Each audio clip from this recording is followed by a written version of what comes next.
hear it, so let her tell it. People on the streets say Sabrina Speaks. Tune into the show, she will let you know. Tell all your friends and family.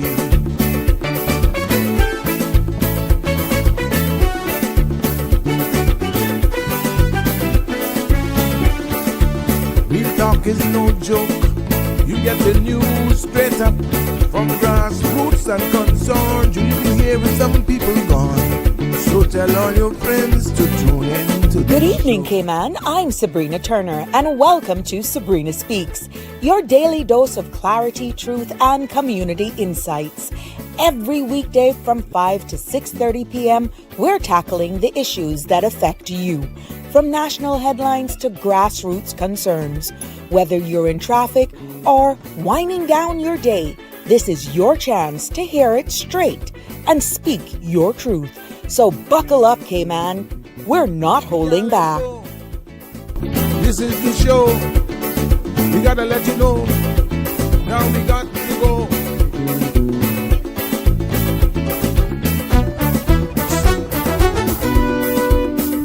And now here's Sabrina.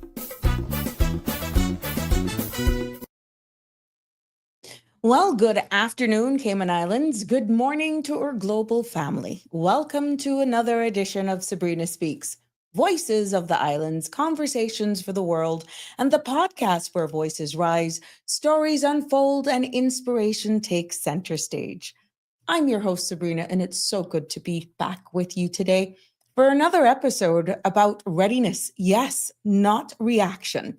As we speak to a slow-moving tropical system that is making its way through the Caribbean, and slow is like OMG, very slow. Its path is definitely still somewhat uncertain, but its presence is undeniable. And that means we, as a people, must remain alert, informed, and definitely prepared. This isn't about panic, ladies and gentlemen. It's about power. The power that comes from knowledge, planning, and community. So whether you're a seasoned hurricane survivor or new to our islands, today's show is for you, and especially focusing on insurance. Yes, because we're focusing on one of the most overlooked but critical parts of storm preparedness: property protection and insurance. And what does your policy really cover? What happens if your roof is damaged or your belongings are lost? And what can you do now before the winds continue to rise to protect what really matters most? Joining me in a few, I'll be joined by our in-house property insurance specialist, definitely someone who's known in the market and no stranger to Sabrina Speaks. Miss Karina is back with us to help us demystify and bring it into reality right now and into fine print. We'll bust myths again and empower Caymanians, homeowners, and even a little bit about renters and landlords alike to make informed decisions before the storm comes. But just before we go into that, let me give you the latest on tropical storm.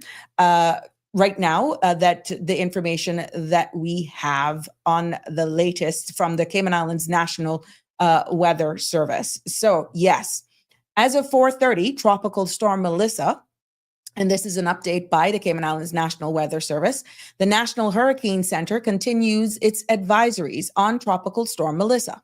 The system is moving very slowly at about 2 miles an hour, and the recent update has the system possibly moving near Western Jamaica by Tuesday afternoon.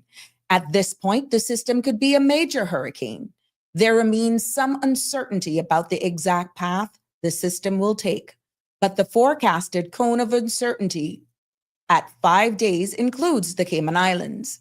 Now, while the system poses no immediate threat at this time, residents are encouraged to remain cautious and prepared in the event of a shift in the projected path, which could potentially impact conditions across all 3 Cayman Islands. Now, given the uncertainty of how the system will ultimately track, residents are urged to continue to closely monitor updates for any potential impact on the Cayman Islands using your official channels for information. Now, the next update from the Cayman Islands National Weather Service will be at around 10:30 p.m. this evening. And for the latest updates, we encourage you to visit www.weather.gov.ky. And for preparedness tips, feel free to log on to www.caymanprepared.ky. And that is why it's so important. And if you miss it, it's right there, caymanprepared.ky for all of your latest, and definitely on all of the social media channels that we have here. We're sharing it all with you today. And guess what? Tropical systems may be unpredictable, but your preparedness doesn't have to be. And with our friends down there at International Lighting, they got you covered, and sales continue. Don't be left unable to cook safely when the power goes out, or should it go out, because at International Lighting, they got 2 burner gas stoves in stock. Leave it to Edward. He has everything you could think of. Perfect for keeping meals going when electric stoves aren't an option. They're reliable, they're compact, and ready when you need them most. So visit International Lighting. They're open until 6 p.m. So you still got approximately an hour, and I'm quite sure Eddie's not going to run you. Just go down there at International Lighting for your 2 burner stoves and more essentials that can help you stay prepared this season. They're located at 194 North Sound Road. They're open again from 9 a.m. until 6 p.m. And that's Ed Plaza. Feel free to give them a call. That's 345-949-5141 for more information. Yeah, that's the latest from Eddie and the crew down there. I see you all coming in slowly but surely. Slowly. But we'll be right back after this message. Infrastructure is more than roads and buildings. It's our lifeline, connecting East End to West Bay, Cayman to Little Cayman, and the Cayman Islands to the world. It established the route to get our children to school, keep our hospitals powered, and support our businesses every day. Through hard work, ingenuity, and perseverance, people make that happen. From the early pioneers who paved the first paths and laid the first pipes, to the innovators who modernize water, energy, telecoms, ports, and our airport. They're the quiet hands that build resilience. And the vision that keeps Cayman going strong. Now it's our turn to recognize them. Know someone who built, maintained, or improved the Cayman Islands we love? Nominate them today at gov.ky/YSCH. Click Nominate today.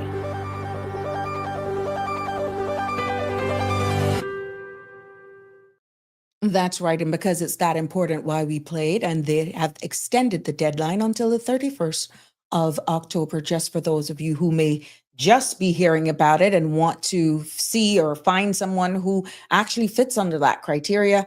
The deadline has now been extended until the 31st of October. Welcome back to this episode of Sabrina Speaks. It is a pleasure to be here with you on this fabulous, thankful Thursday. It is so good to be back with you. And because of everything going on with Mother Nature and this very slow-moving tropical system that is in our area, Cayman Airways posted not too long ago that they're going to be having change fees. Their change fees are now in effect. So if anyone or if any flights have been impacted by this system, you are allowed to actually, this is their public service announcement, and let's bear with me here. They are monitoring the projected path of Tropical Storm Melissa, and flights and business operations at this time remain unchanged. But the change fee waiver has been implemented for customers who wish to voluntarily change their plans to travel at a later date to or from and between the Cayman Islands.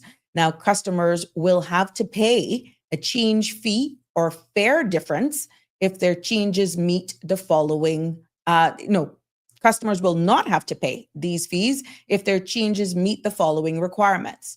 Tickets must have been purchased on or before October 22nd. Travel must have been scheduled for the flights departing October 22nd to 29th. New travel dates must be between October 22nd and November 20th, 2025. And there's a note that travel occurring on November 7th to the 10th will be subjected to fare difference. Now, all travel must be rebooked in the original cabin. The origin and destination must also remain the same, and all travel must be on Cayman Airways. Now, if passengers who do not meet the above criteria, they will only be eligible for the change fee waiver and the option to apply for full value of the ticket to travel bank, provided that the ticket was purchased on or before October 22nd, that the original booking was for travel between October 22nd and 29th, and the origin and destination remains unchanged. Now, there's much more information on this. You will find it on our social media pages. Also, feel free to go on to Cayman Airways as well for additional information. Now, the information is going to be coming out. We're going to be sharing it with you as soon as we get it as well. I will share that link here for Cayman Airways as well. Let me share that link here with you, just in case you or a family member want to know more information. Yep, and those details are there. So log on and get all of the latest updates. But how have your Thursday been? Is everybody? I hope you all are not panicking. I hope you're not panicking. You're exhaling because you know where we live. We know what we're subjected to, and you're prepared. We don't want to be impacted by anything like this. No tropical cyclones, but reality is it happens. Yeah. So, yeah. Let's see who's here with us. Good evening, Connie. It's good to have you in the house. Is the first one commenting this evening. Always a pleasure to have you. Happy Thursday to everyone. Damian Henry, good evening to you as well. Hi, Miss Gladys. It's always a pleasure to have you. And I'm hoping that this evening you all will be just as informed as you were in previous evenings.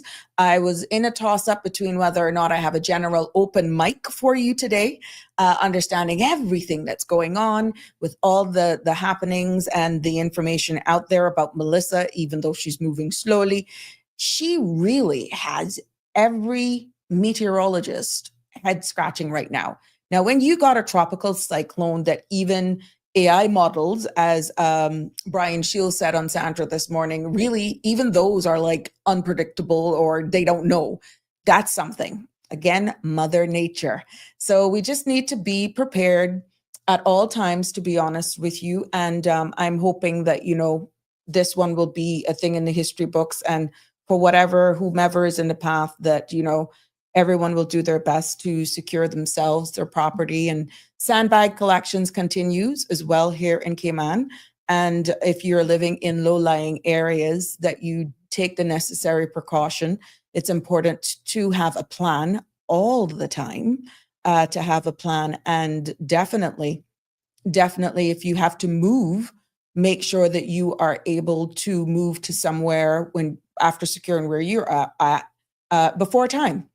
Understanding emergency personnel in the height of all of the happenings in any tropical system, they're not going to risk their lives when the winds are at a certain amount or conditions are just unbearable, because then they put themselves at risk. So yeah, we want you to make sure that you remember even your loved ones, the seniors within your community.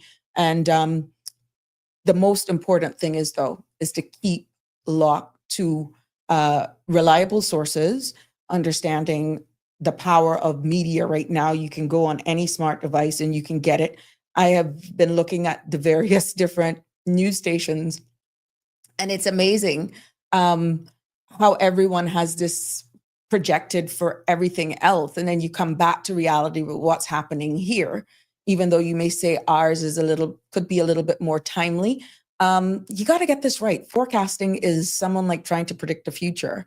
But that's why we leave it to the experts. And what we need to do personally is to just take stock of our own surroundings, our family, and make sure that we are prepared. That's the key. Hey, Cameron. CAL all the way on a better. Don't even think about selling our RKX. We love RKX. Good evening, y'all. Only you, Ina Cameron. Only you.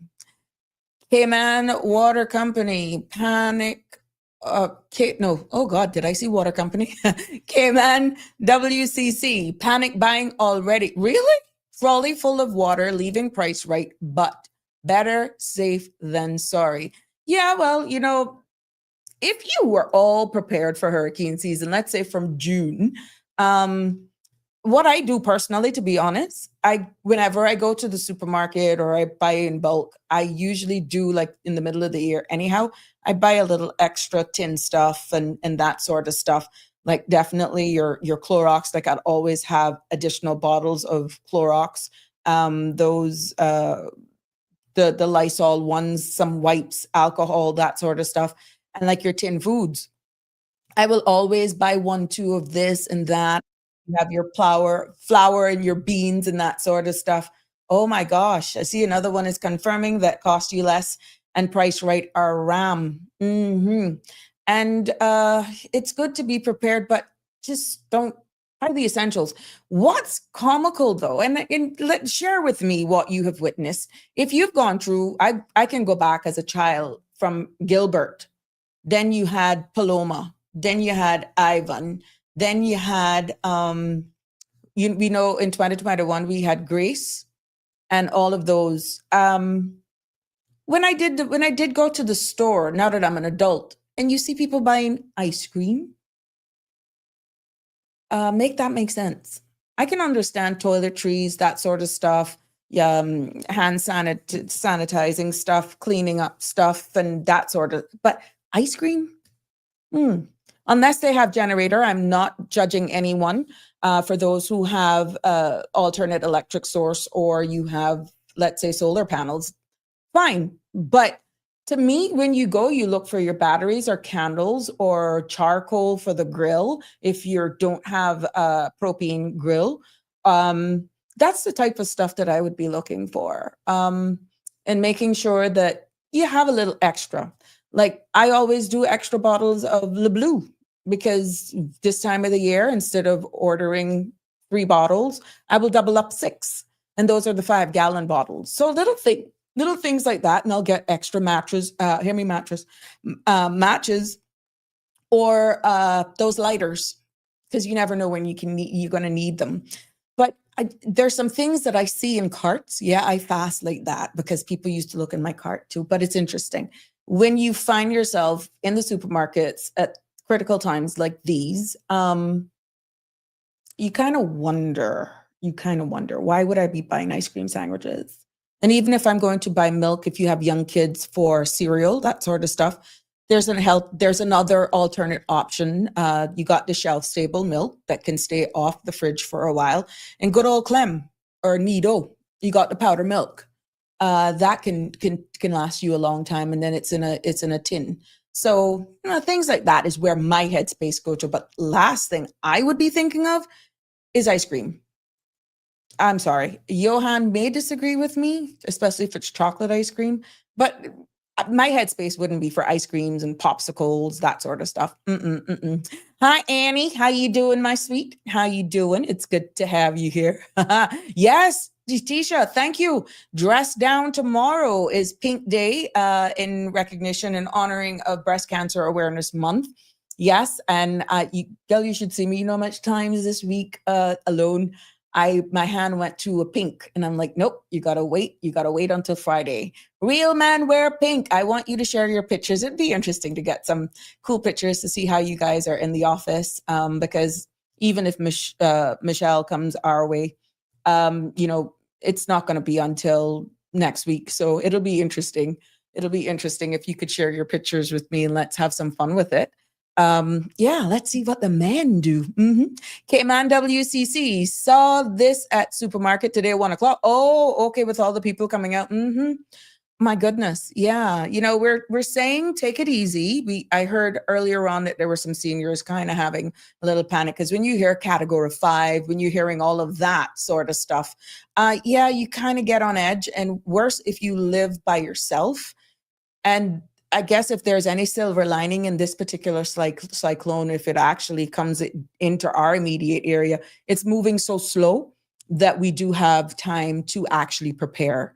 And this is why it's good then to always be prepared during this time of the year. So you're really just topping up. Like I would go through and just double check what I'm short of and just top up on crackers, that sort of stuff. But outside of that, those who have persons who are vulnerable, those who may be oxygen dependent, those who are on life-saving medications and all that sort of stuff. Did I say, why call Michelle?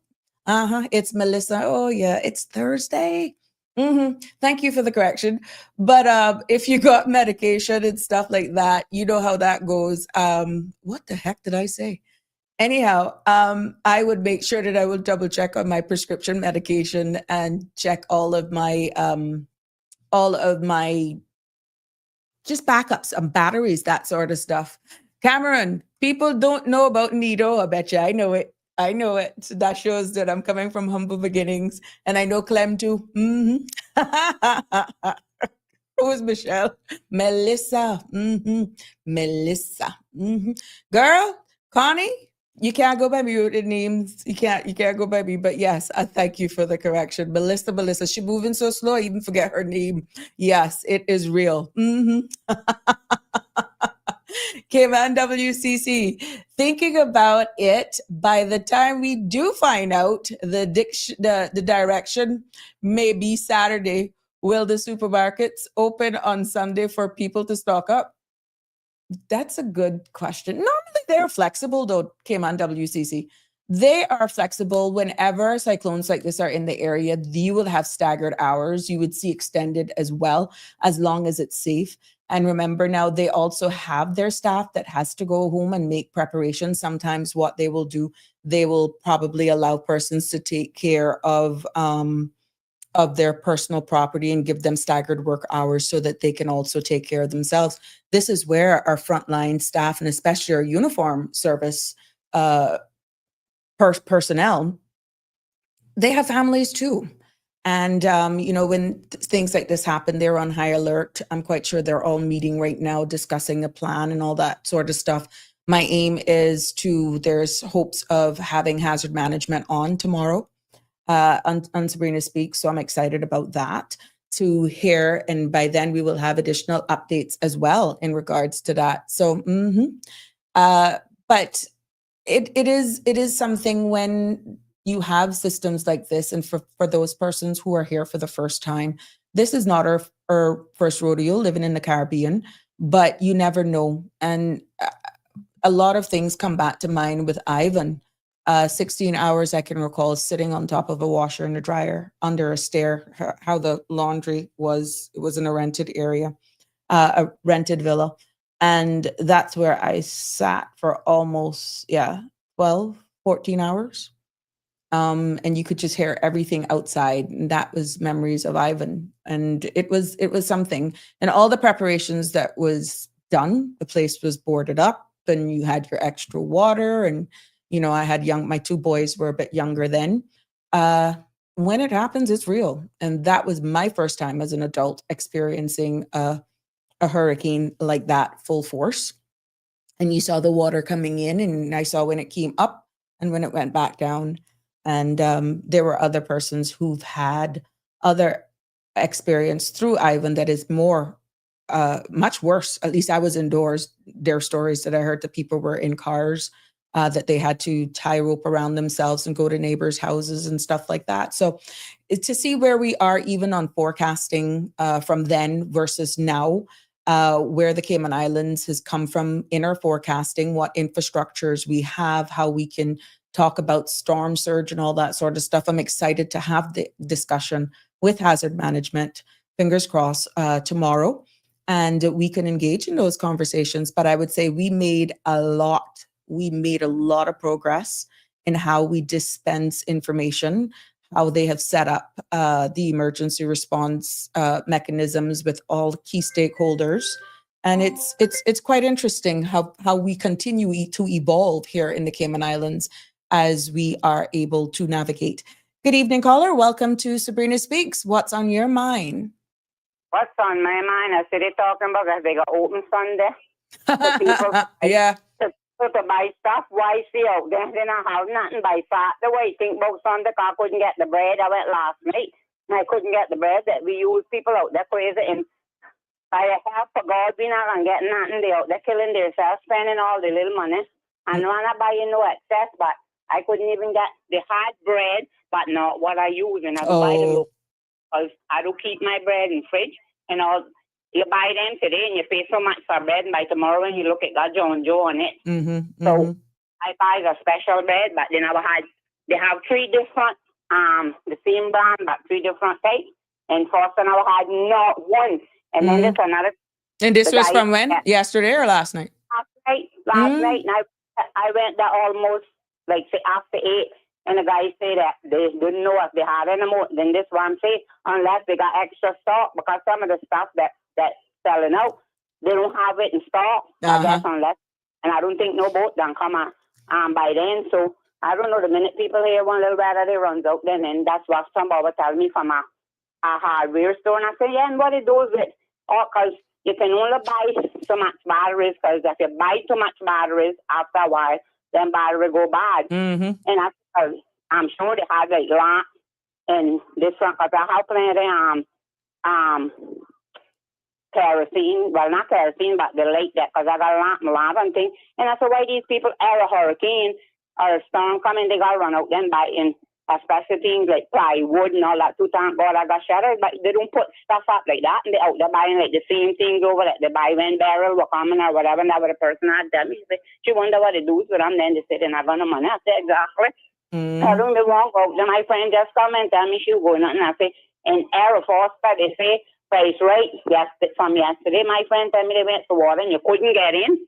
And I buy, I bought a couple of the little small water from Jamaica, because I buy them like in case I got take Billary out or anything. But I have the H2 and I have 8 bottles. And when the guy come the other day, I only get, because I've been getting plenty of water.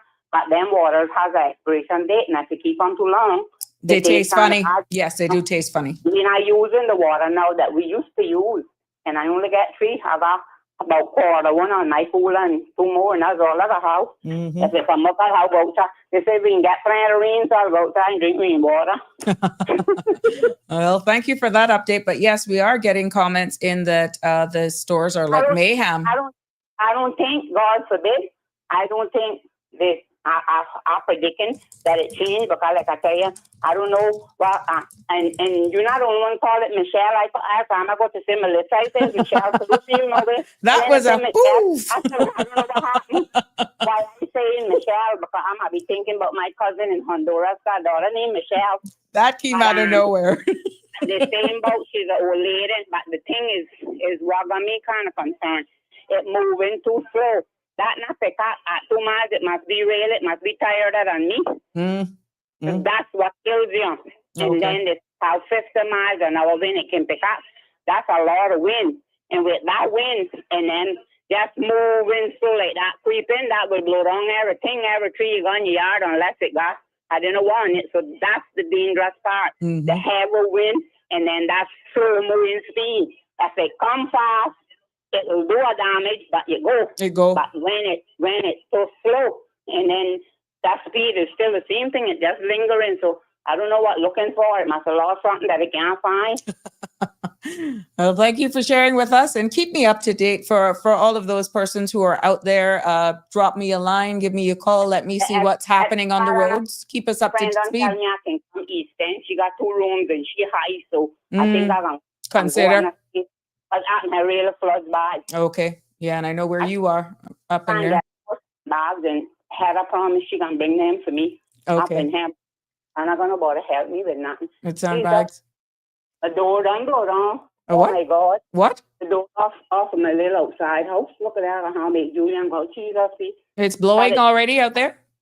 Patrick, he come and knock down the door now. Come put it back. Oh, knock it off the hinges. I need to call him. But all he right. promised me. Well, And go we and had one, secure your property. had one cleared up by it. And it look, I just look out to my kitchen and it's flat down on the ground. I say, wait, look here. Oh, boy. Everything is out of our house. Oh, And all wow. the elders who's got in there. All right. Thank you so much. We got our guests lurking in the background. Thank you so much. Okay. Keep tuned. Bye. Always a pleasure. Thank you for your contribution. It is a pleasure. Shadden is saying the panic has begun now that people have been paid. I think the unknown path is what is most scary. People should already be stocked up for hurricane season and don't wait for something to be coming. You're quite right, Shadden. But what I notice, people based on the cost of living right here, and we have a lot of persons who rent. They're literally living week by week, paycheck to paycheck. And where one would probably postpone going to the supermarket, they may be opting to do other things. I'm feeling that, not to tell you that panic buying isn't real, but I think we're having so much people, they only go to pick up. It's like shop as you go. You only when you need, unless you have a lot of young children, and then you're really just topping up on your milk, your juices, your bread, your eggs.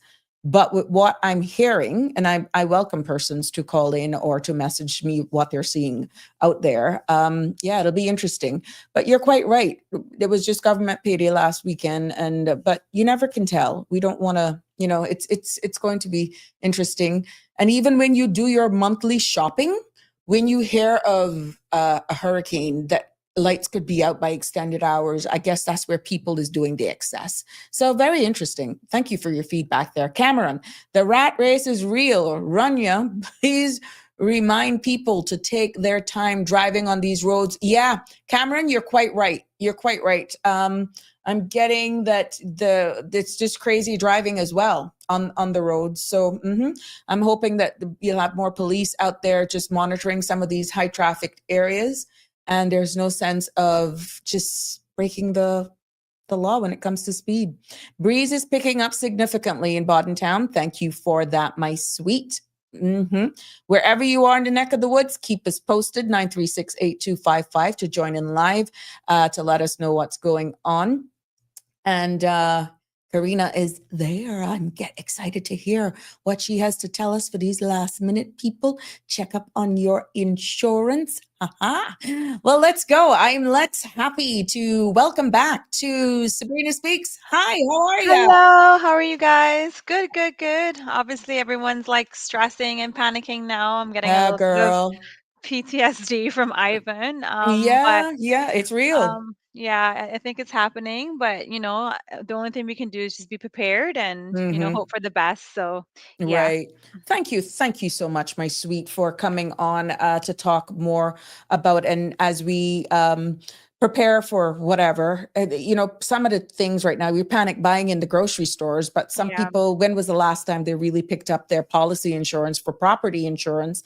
And this is why I thought it was a good idea to have someone like yourself on. We were hoping Hazard Management would have come from the preparation side, but no, they're going to come, and I can understand them being very busy. They're going to be on tomorrow. So it's a good segue leading up to Hazard Management coming on to look at the more personal side of things when it talk about property protection and peace of mind. So for the sake of those who may have missed the last time you were on Sabrina Speaks, please tell us a little bit more about yourself, what you do, where you work, and before we get into the nitty gritty about the coverage of clarity, flood versus wind, renters and landlords, how all of these things, just a candid conversation, just you and I. But it's a pleasure to have you back. Welcome again.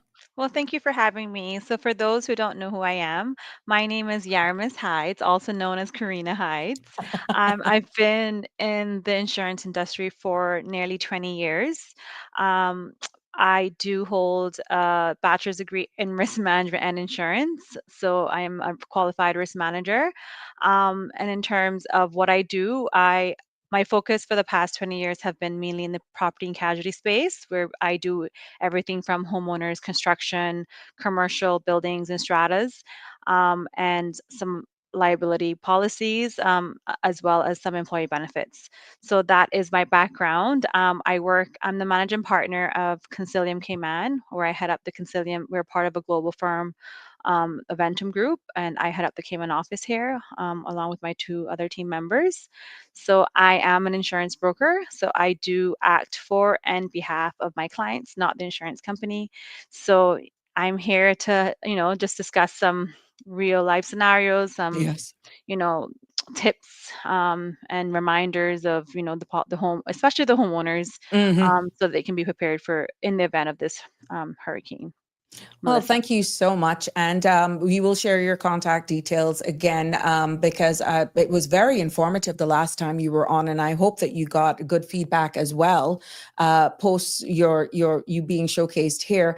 And a lot of feedback that I got post show was like they had no clue understanding the brokerage side of things. So again, feel free, don't think it's repetitive. This is a time now to reinforce critical information as we build this conversation, but how fitting. Let's get straight into coverage clarity, my love. What are some of the biggest misconceptions? Here we are, 45 minutes away by flight is Jamaica. We're seeing how often Jamaica's name has been actually called with this storm, how slowly it's moving. And then we're talking about, oh, it's going to go there. The mountains will weaken it, that sort of stuff. But reality is we're focusing on insurance, property insurance. People have some misconceptions about property insurance, especially during hurricane season. And I'm quite sure there are rules as it pertains to even how the business side actually works with its Yeah. close proximity right now. Yeah. Share some of So those misconceptions with us, please. for sure. And I think I've had it all today. And I think Oh, one of the wow. most misconceptions is that you can wait for the storm to approach and then still buy insurance or change your coverage.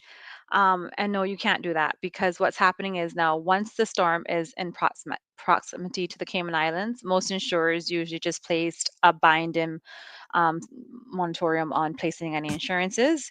Oh, And wow. at this time, you cannot buy any new policies. You cannot increase your limits. You cannot change your deductibles. So if you don't have your insurance policy in place by now, you're surely out of luck. You should have had all that stuff Mm. done, reviewed, and bind and tucked away, because I can tell you we've already received 2 notifications from the local market telling us that they have stopped writing any new business, and any changes, etc. You can't make that, unfortunately. So Now, that is, how early is that call made? it just depends on the provider and whoever. So usually there are some conservative underwriters who would go in early. Hmm. There's some others that would wait till the last minute, but I can tell you by tomorrow morning, all of them probably would be. If the storm Oh, keeps tracking that way, we probably get notifications from all of them. what But yeah, about renewals? I got a question that popped up. What about renewals of policies? renewal should be okay. Yeah, if it's renewing within the time now, but anything new or anything changing, you can't, unfortunately. Yeah, Okay. yeah. Let's talk about flood So versus wind because everything is into a tropical storm, into a hurricane. Let's break down the difference between windstorm coverage and flood coverage and why both matters. okay. So in the Cayman Islands, we're lucky to have both perils covered under most policies, under the property policies and the homeowners policies. So there Hmm. really isn't a differentiator into those two when it comes to insurance coverage for those perils. But I can break it down. So obviously, what wind coverage is, it covers wind related events such as hurricane, tropical storms, wind gusts, etc. Hmm. And flood obviously covers rising water or overflow from water. It could either be by wind or heavy rainfall Hmm. or any kind of storm surge. So that's the difference in the two different perils. But like I said, in the States, those two coverages are normally separated. But in Cayman, we're lucky that a lot of how the insurance policies are set, Designed. yeah, designed, those both perils are covered under that one policy. Okay. What if somebody's looking at there? Because I know you were here before and you said Mhm. a lot of times we don't break down what your house is insured for now versus what the going rate for building if you had to rebuild your house. that actually could impact your premiums. Break that down now when it comes to coverage with what current policies you now have in place. Break Okay, that so down for the sake of persons who may have missed the last episode. okay, so you're talking about the underinsurance The part. yes, underinsurance. And Okay, let's say somebody's looking at it and they're like, I think I'm underinsured. underinsured. Okay, so how you can kind of confirm that is obviously we always recommend getting updated valuation for insurance purposes. So in terms of knowing whether or not it would be um, advised to seek that valuation report from the surveyor. Hmm. So in terms of underinsurance, so how it works is it's not what you paid for the property at the time. Hmm. It's whatever the property costs to rebuild at today's dollars. So you could have purchased a property 10 years ago and you paid $100,000 for it. Cayman economy, construction costs. We have a very good, economy when it comes to property values. That Hmm. property may have increased to at least 250,000. If you're still insured for 100,000, you are most likely underinsured and you will be penalized under your homeowners policy or property policy because every policy has an average underinsurance clause and it requires you to insure for the correct replacement value that would have cost to repair that property today. So what would be that penalty? What would be like the worst one you've seen in your time? Like you penalize is one thing. People don't know this thing. They Yeah. paid their premium, they're just renewing it. And if the conversation did not ensue, and here we are, got the system, and you could get damage, and you go in and out to make a claim to repair, and they're like, oh, hold up, you're underinsured, but you Yeah. took my premium and you didn't educate me. What do you mean? So they use a formula, did over should times the loss amount. So if you did 100,000 and you should have been insured for 200,000, that's you're 50% underinsured. And that's how much they would adjust your claim by less the deductible. So that's what I mean in terms of it just doesn't pay to being underinsured because you would only get, if you're 50% underinsured, you would only get 50% of the claim because of that Plus the deductible, so that we minus would only deductible. get what left. What's left, yeah. And a lot of people don't understand that, but that is a condition under the policy. You have to read your policy, you have to understand your policies. And I think the insurance industry has done a very good job in terms of educating the public with underinsurance. Every renewal notice that I can tell you that most insurers sends out, they do put that advisory at the back Mhm, of your renewal notices reminding you that there is an average clause and you should review your sum insured values. They mhm. recommend every 2 to 3 years. Okay, that's good to know. Can I saw a comment pop up here, and I'll pop them up on the screen as they come. Can you itemize your policy? Is one question.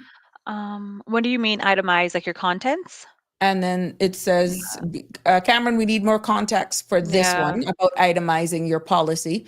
And then he further says, if shutters raise your property value, can you remove windows from your coverage? No, it's called selection. You can't do that.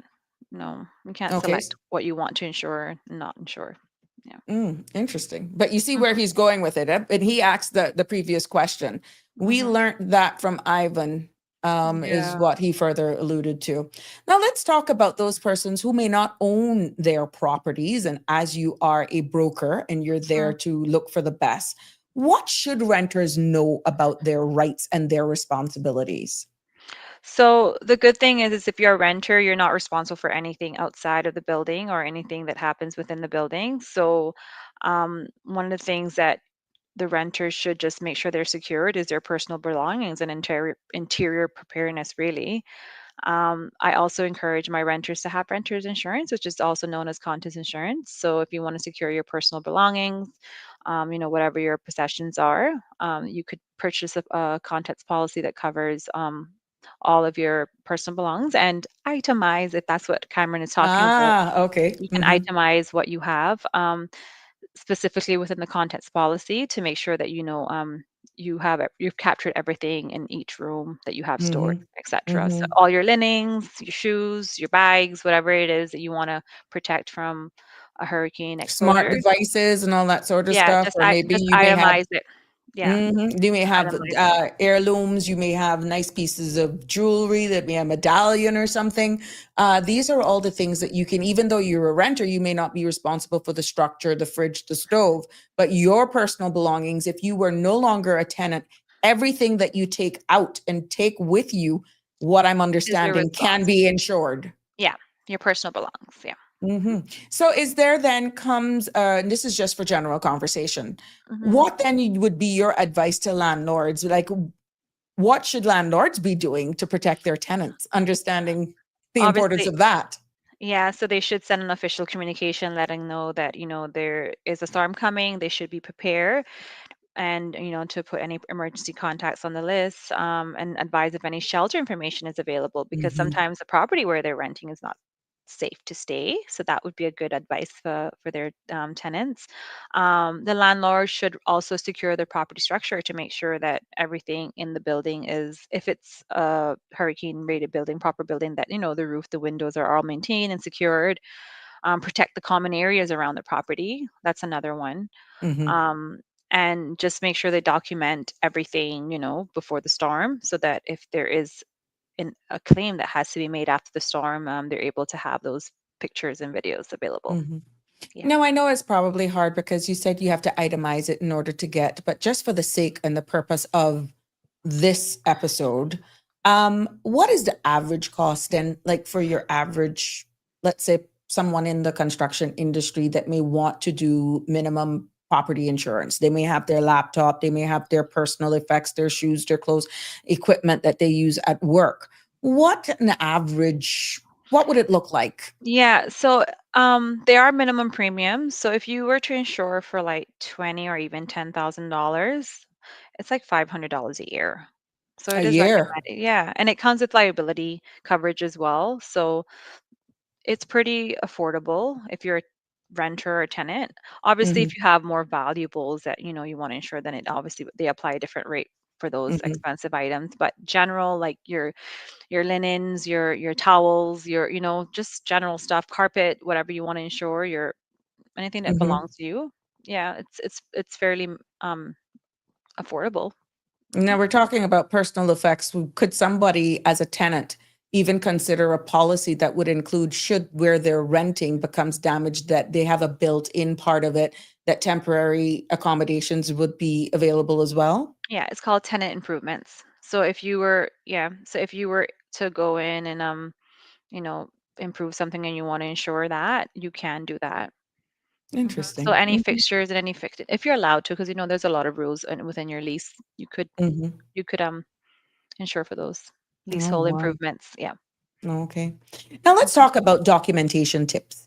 What is the Mhm. best way to document your property and belongings before a storm? Now, this goes for renters, it goes for homeowners, it goes for even businesses. Because when you even look at commercial insurance, that is even a little bit more technical. And I'm quite sure you cover those small mom and pop stores as well, don't you? Mhm. Yeah, I do. Yeah, we do have a bit of that.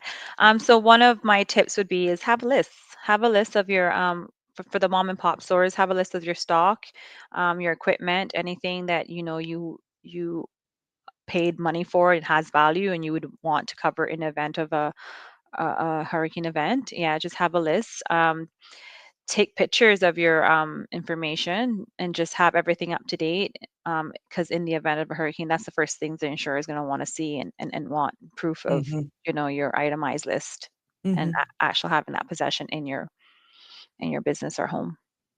Now, we heard some horror stories. We're going to talk about the claim process. We heard some Mm. horror stories post Ivan, my love.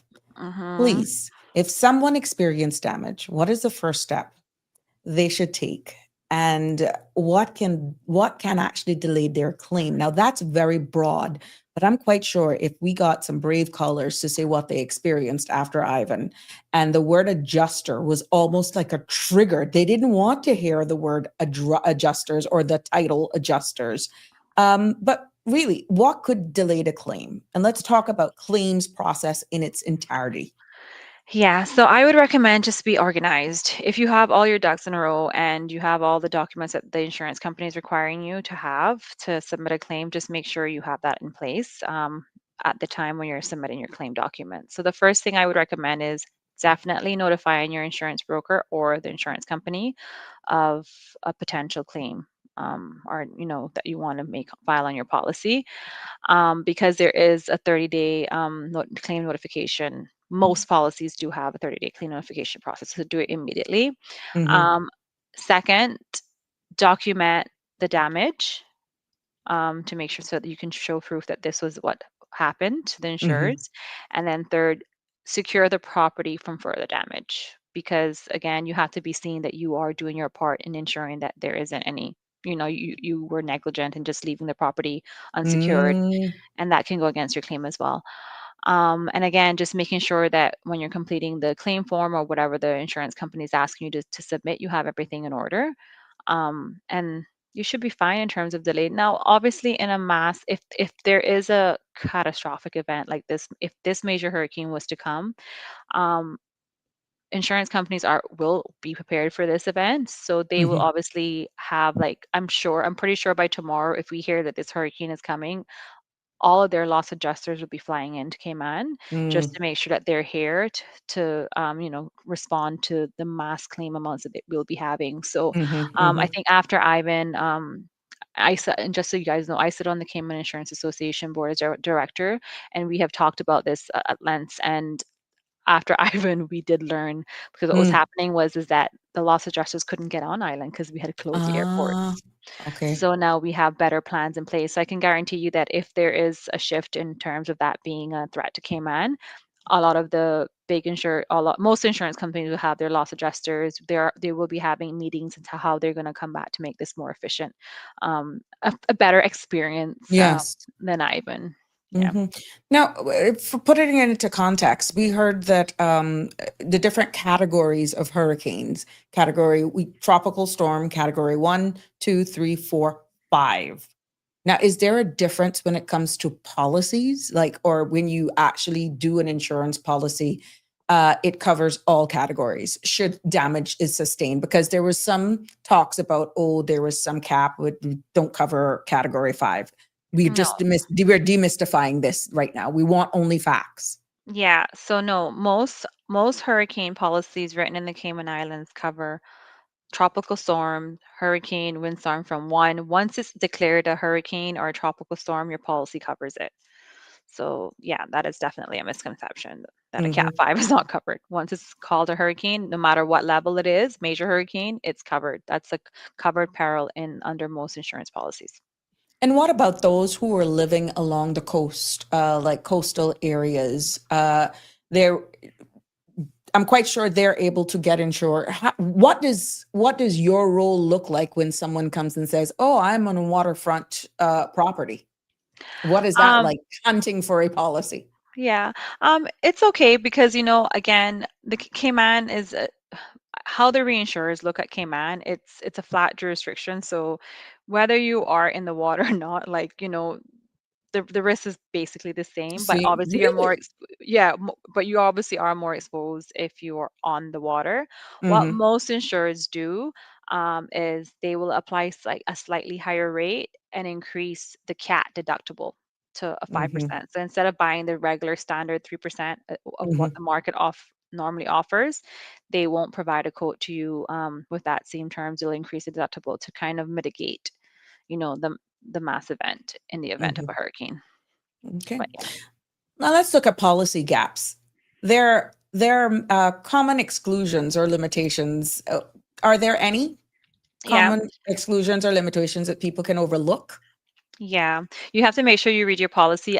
Some policies cover it, some don't. But like awnings, any signs, any portable generators, any blinds, that you have outside, anything left like outside in the open, Mm-hmm. that is excluded from hurricane coverage. So under a homeowner's policy, I would definitely recommend you looking into that to see if it is. But if it is, just make sure you kind of like take it down and put it inside and secure it so that, um, you don't have, an exposure there.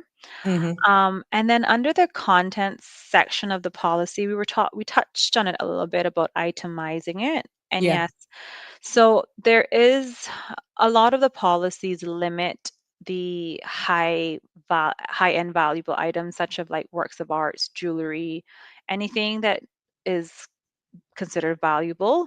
Mm-hmm. So, for instance, if you have a piece of jewelry that costs, most policies have a limit. So they will say we will pay for your valuables up to 2,500 Mm-hmm. unless you specify it and list it under in your policy. So, for instance, if I have a piece of a jewelry that it costs me $5,000 and I did not specify it under my contents list, Mm-hmm. it could be possible that it would be limited to that whatever policy limit is, which is like Mm-hmm. mostly $2,500. So the max Mm-hmm. payout you would get would be the $2,500 because you didn't list it under your contents policy. So anything to do with valuables, works of art, anything like it's expensive, a chandelier that you know specifically would cost you this amount that is Mm-hmm. expensive, like high-end stuff, I always recommend listing them out because the policy does have an any one item limit um, under that content sections. Mm-hmm. Now, I understand, and you said it here already, that, new policies are done. But for those persons who already have their policies, and let's say you can still renew them, what should people really be reviewing in their policies? You only got one more business day. I can't see insurance companies being opening over the weekend, like supermarkets. Yeah, well, obviously making sure that they're renewed in time. So if your policy expiry date expires on the 25th or 26th, we'll definitely make sure that it's renewed. And you can look at that time too. If you have to increase your sum insured at renewal, do it now, Hmm. Um, but yeah, I mean, and it's just reviewing your policies to make sure that you have all your contents itemized, your valuables listed, and properly just adequately insured. Hmm. Yeah. Now, looking at the impact and understanding reinsurance, and hmm Cayman Islands is not, this huge like the US or like the UK.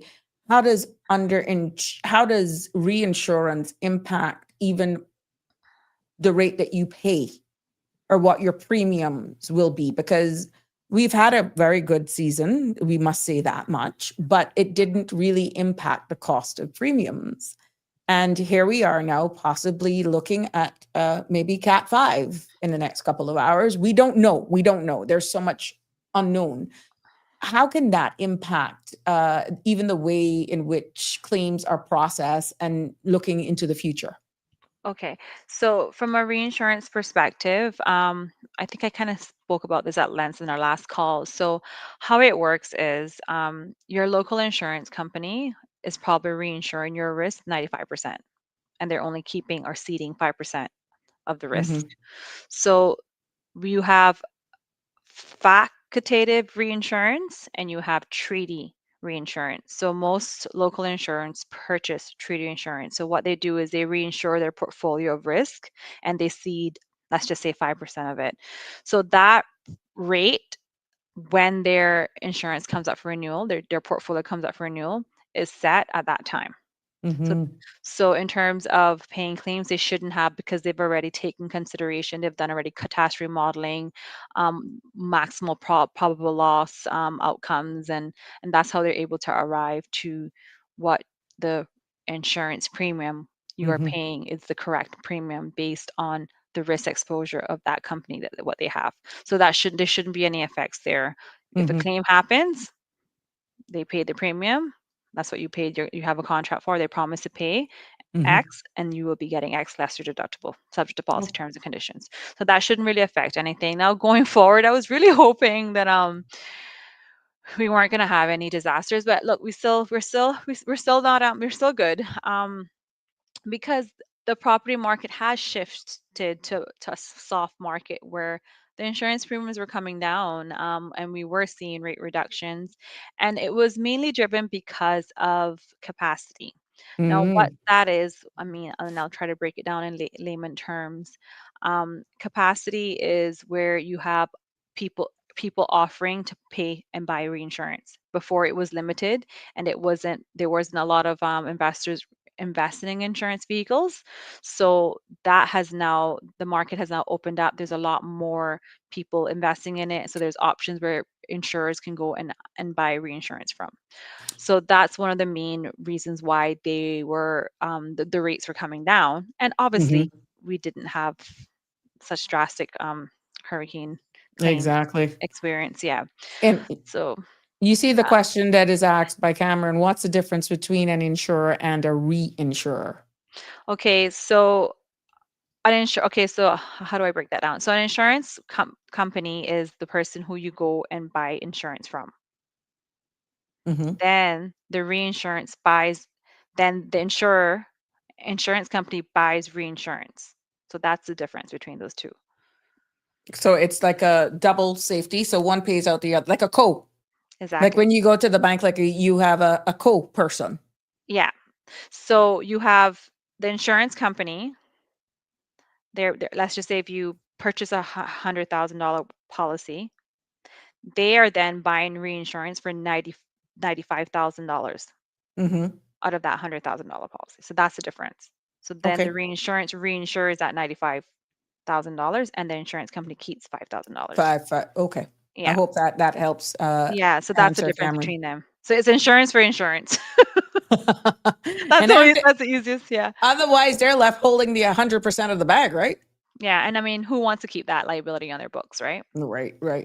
Yeah. Thank you, Miss Beverly. She's saying excellent, very good information. And good evening, Miss Dorothy McLeod. Always a pleasure to have you here with us.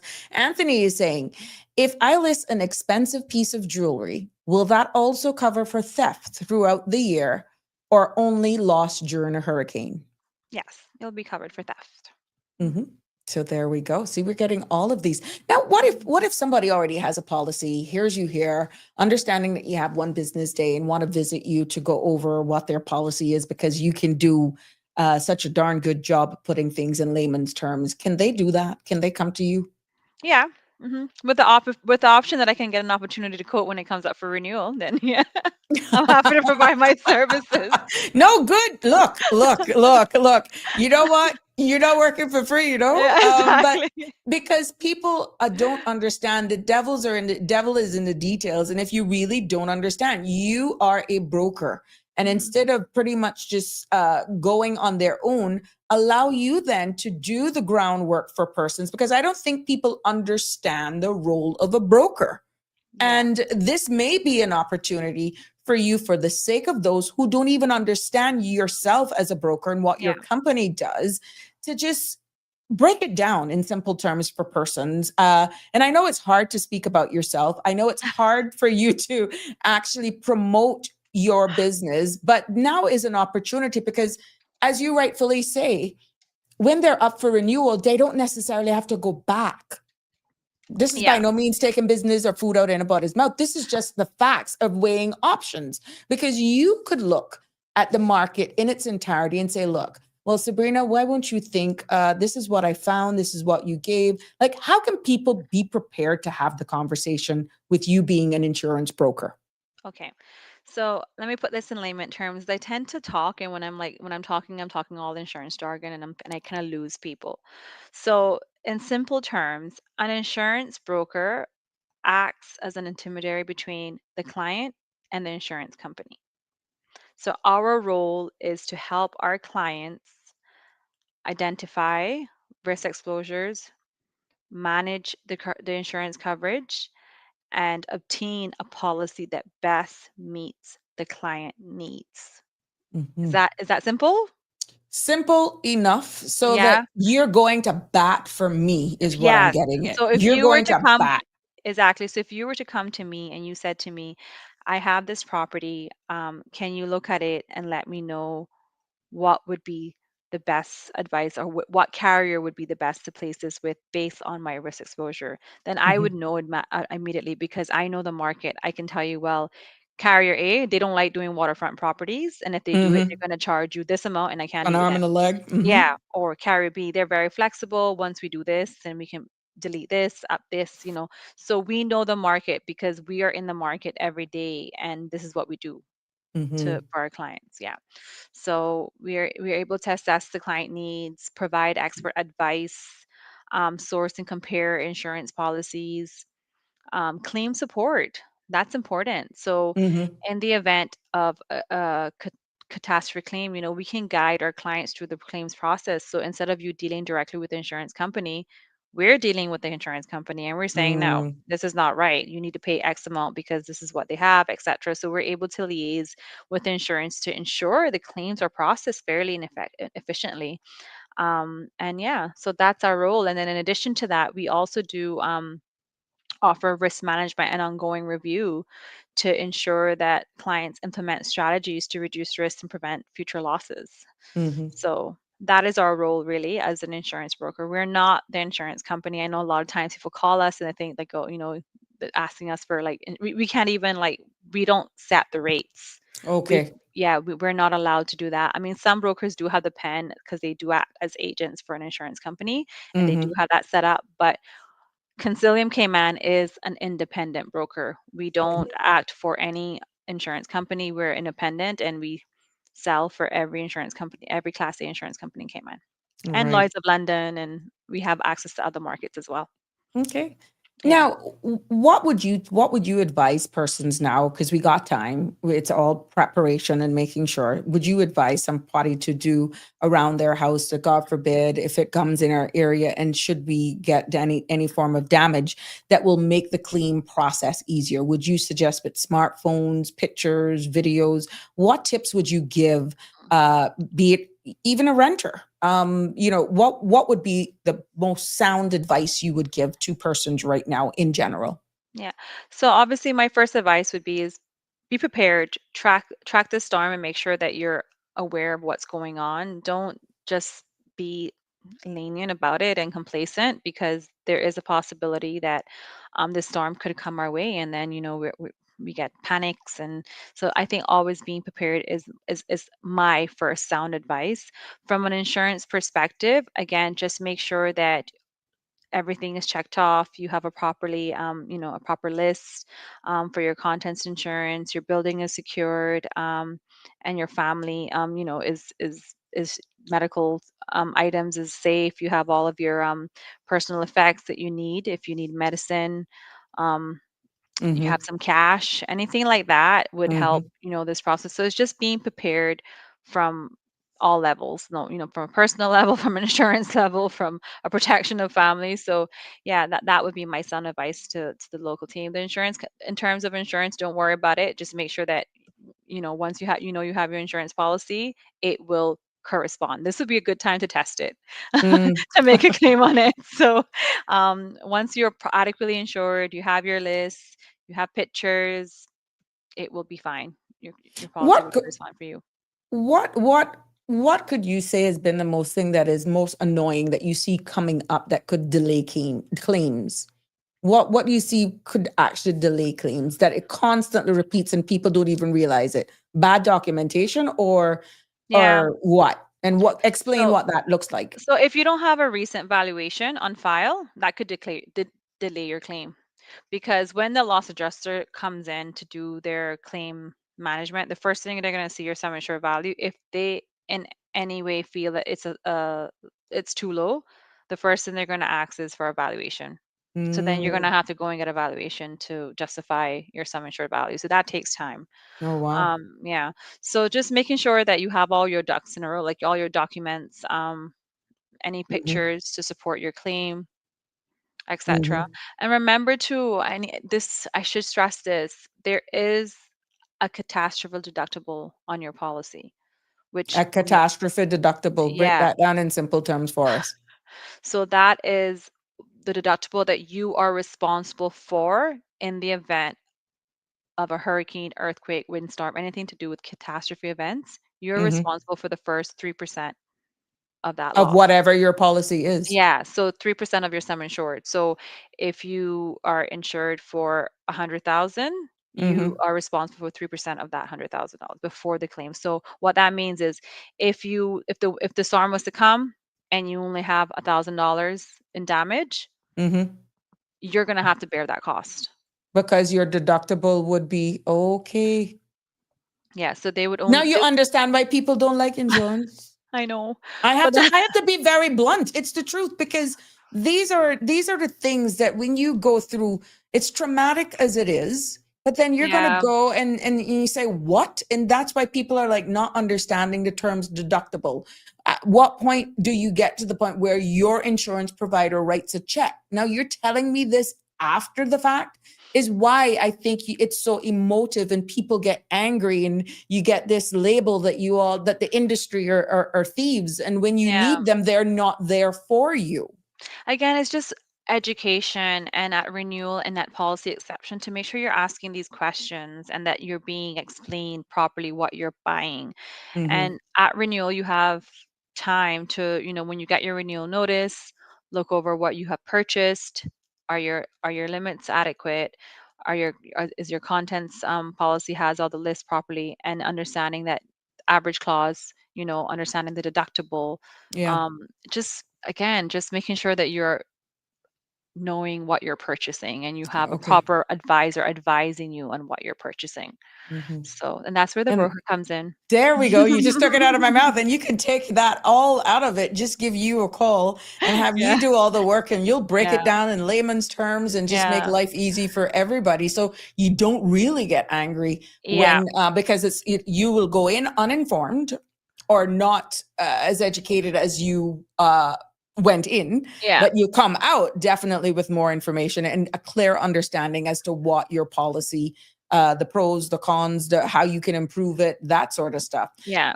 What would you say to the comment that we're at the mercies of evaluators? What would you say to a comment that loose? Yeah.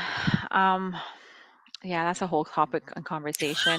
I want to say that they are professionals and they have to adhere to certain standards. So, in terms of providing adequate and legit property valuations, Hmm. they should be doing it. So as the industry, I mean, I would like to be respected of my industry. I mean, people say a Of lot of course. things, like, but I do feel that they do, try Fair here in fair, Cayman. yeah, and based on the valuations that I've seen, and they are Hmm. fair, and they are, and a lot My of them are, experience too has yeah, always been positive, to be yeah, honest. And they will tell you straight, because you never know who's a mystery shopper to try and nab you at something if you ask for something weird. But I would say, by all accounts, not to say that we probably don't have some unscrupulous people out there, but yeah, in and all fairness, I yeah. feel that they do. They're above board. Yeah, and their health standards too. So, like, Correct. they don't want to have that reputation. I know that there Correct. always is sometimes a disagreement with what the value Hmm. is on your house and what they're saying. But again, I think that mostly happens too when you're trying to negotiate a claim with insurance companies, because they'll tell you, oh, well, your house is valued this, and you're saying no, it's not, and that's where Yeah. they kind of like Yeah. go back and forth. Yeah. But again, just making sure that you're doing the right thing. I mean, it's easy, right? And then I know it's expensive to purchase a higher limit at the time when you're renewing your policy, but that would be the right thing to do, because Hmm. then if you underinsure, then you're taking that responsibility that in the event of the claim, you are Hmm. responsible for that gap that you didn't Correct. insure for. Correct. It's Hmm. as simple as that. Yeah. Right. We got some comments. Hi, Miss Lucille. It's good to have you with us, and I'm wishing you all the best, my love, as usual. And Shelma was on earlier on. Cameron says, can we take out policies in the United States of America or anywhere outside our jurisdiction? How would you answer that? Yes, you can, but I'm not sure if the US will be able to offer you any insurance products here in the Cayman Islands. So Hmm. that how it most, yeah. So the US won't write in Cayman. They don't have admitted rights to write in the Cayman Okay. jurisdiction. Yeah. So there we go. Anthony Russell, how do we as homeowners protect themselves from smaller claims deductible? I had damage in excess of 9,000. My insurance during storm Grace, they didn't want to pay, stating the deductible that yeah is more than the claim. How do we protect ourselves from having to fine 10,000 with having insurance? So you kind of You went just into have that. to, yeah, you have to just know, like, and save and make sure that can you financially retain, because again, the insurance policy is not going to cut, no insurance policy cut, it's always a co insurance Mm-hmm. Arrangement. Even with your health, you'll always see most policies has a deductible on it that you have to meet before the insurance company pays the claim. But especially in property, like you're not going to get away from that. There is Mm. a deductible on your policy, and you just have to make sure that you're able to have that money in reserve. And I know in mostly the strata laws here in Cayman mandate that the strata organizations have that money in reserve in the event of a catastrophe event, so that they're able to dip into those funds and pay for those claims that don't um, cover over the deductible amount. Anthony, and I'm paying you no mind with that last message, but let me go because I'm going to keep this serious. Yeah, it's Anyhow, yeah. what it seems to me, going back on a very um keeping it real, it sounds to me for what Anthony is asking for that we need reinsurance to just cover this deductible. It works. No, but now I'm hoping people will understand the concept. Why Yeah, insurance do reinsurance for what Anthony is saying. It almost sounds that you need another insurance to take care of the shortfall should you deductibles. end up. Yes. Yeah, if you really look at it now, what he's saying, because he further says people are struggling and payments up to keep their payments up to date, but then having to find 10,000 out of pocket for smaller claims. Yeah, that's so. I hope Yeah. that people will understand the concept to why I said that. Connie says I pay 250 G's for my 3-bedroom 12 years ago, and they only that I guess that's value mine at 180,000. And you're saying, how do Mm. people think that's insurance? No, so Evaluators, maybe evaluators. So yeah. so yeah, so okay, so let me clarify that. You do not insure for your market value. So you might have bought your house for 250K, but your insurance replacement cost is 180. So that would be correct. That sounds great because you could have a home that is worth $3 million in the market because of how Cayman market is, but the cost to replace that home in today's dollars will not be 3 million. It can be only $1 million. You get what I'm saying? That's the So difference. that's the difference. You do not insure for market value. You insure for insurance replacement costs, what it would cost you today to rebuild your home and put you back into the same financial position as you were before the event. Well, with the cost of construction now, Connie, I think you need to go and get that reevaluated, because if you had to replace your property today based on the going market rate of to build per square foot, it may be interesting what you would get back. Yeah. Gina, once you have a mortgage with the bank, it's a requirement to have home insurance. Most people can hardly afford to pay their mortgage, much less home insurance. Yeah. And this is some countries actually have built in with them. When you pay your mortgage, it automatically has some sort of insurance with it. I don't Yeah. see that being the case here. No, not in Cayman. Cayman doesn't have that market. There are some banks that has an insurance division that offers an insurance policy, but you still have to pay for it um, Mm, in extra, and they'll take it out of your mortgage payments. But mhm. like I know Scotiabank does that, Butterfield as well, but they don't offer an insurance program along with your mortgage, so you don't have to buy insurance again. No. Right, Yeah. right. And I think Oh. it's just because where we are too, the jurisdiction we live in. We live in a very Mhm. we live in the Caribbean. Yeah. Hurricane-prone, yeah. Your line exactly. There's a price for Yeah, paradise. exactly. Price for living in paradise, yeah. Paradise, yes. Trisha Castillo Swaby says, please also talk about the fact that over-insured is also a thing, and not just underinsurers. I know if someone who was trying to make sure their coverage was solid and covered everything, only to find out that there are penalties for being overinsured as well. So that's the other side of the coin. Yeah.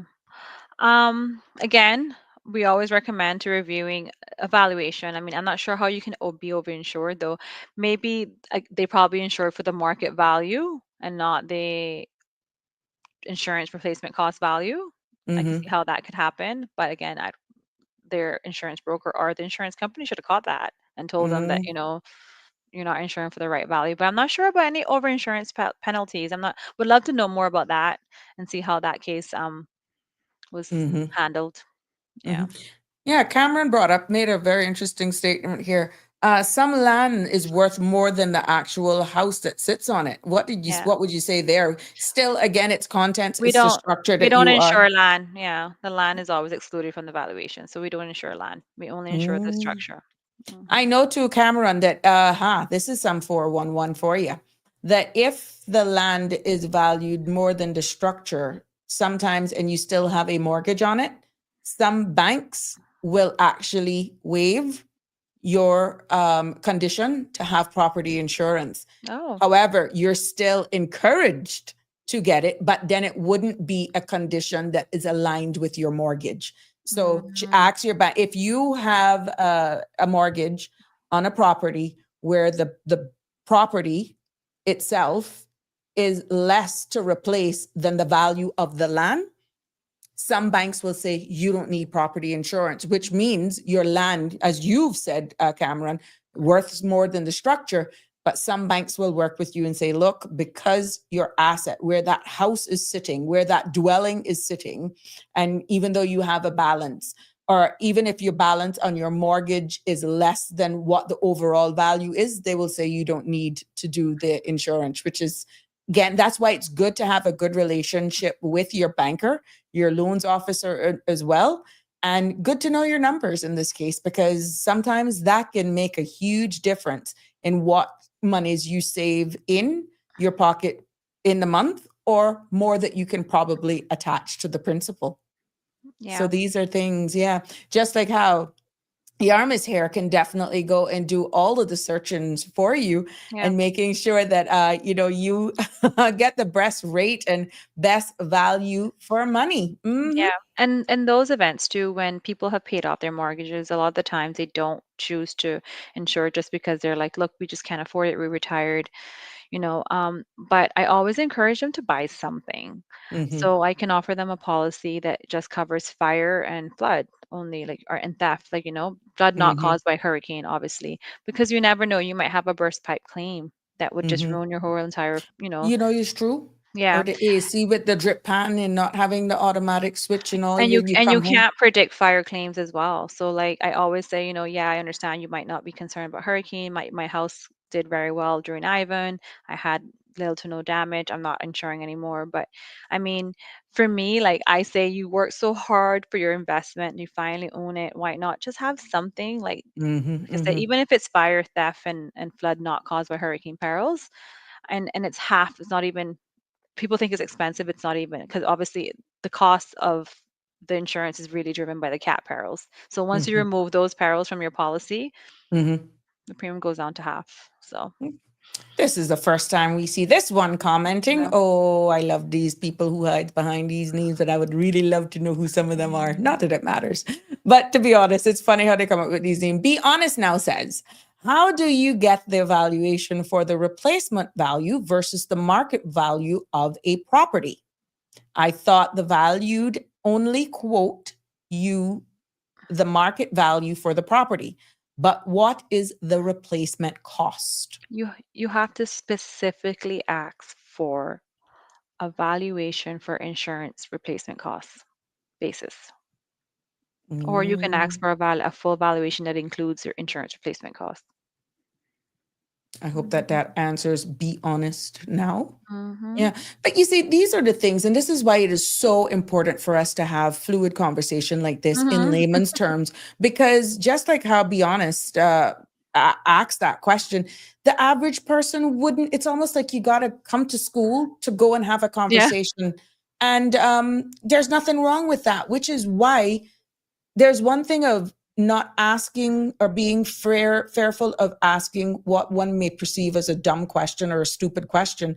But some people is just oblivious of some of these questions and concerns to ask. And why it's important for us, even though you're not able now to go and let's say buy a new policy now, but you're still allowed now because of the hurricane or tropical storm being so close. the mere fact that you are getting this type of information from a insurance broker who is here to hold your hand, who is here to help you through this whole process come renewal, is key for us to have these conversations. Yeah.